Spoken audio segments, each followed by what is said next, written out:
আসসালামু আলাইকুম। Facebook page অথবা অ্যাকাউন্ট মাত্র একদিনে ভাইরাল করতে পারবেন, 100% গ্যারান্টি।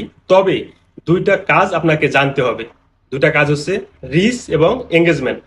যখনই আপনার অ্যাকাউন্টে রিচ এবং এঙ্গেজমেন্ট ভালো থাকবে, যত বেশি হবে তত কিন্তু আপনাদের অ্যাকাউন্টের ভিডিওগুলো ভাইরাল হবে। এঙ্গেজমেন্টটা আপনারা কিভাবে বাড়াবেন? এঙ্গেজমেন্ট মানে হচ্ছে সম্পর্ক। যখন আপনি কারো ভিডিওতে কমেন্টস করবেন তখন কিন্তু সেই অ্যাকাউন্টের সাথে আপনার একটা সম্পর্ক হয়ে যাবে। ওই অ্যাকাউন্টের নিচে কিন্তু আপনাদের ভিডিওগুলো সাজেস্ট করবে।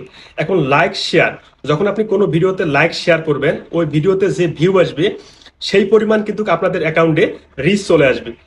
আপনার অ্যাকাউন্টে ভাইরাল করতে হলে অথবা আপনাদের অ্যাকাউন্টের ভিডিওগুলো ভাইরাল করতে হলে অবশ্যই লাইক কমেন্ট শেয়ার করতে হবে। যত লাইক কমেন্ট শেয়ার করবেন আপনাদের অ্যাকাউন্টে রিচ এঙ্গেজমেন্ট তত বাড়বে, তত তাড়াতাড়ি আপনি কিন্তু সাকসেস হতে পারবেন। এটা আমার কথা না, এটা কিন্তু ফেসবুকের কথা। আপনি একটা কমেন্টস করুন, দেখবেন আপনাদের অ্যাকাউন্টের এঙ্গেজমেন্ট কিন্তু বাড়তে শুরু করবে। যারা নতুন আছে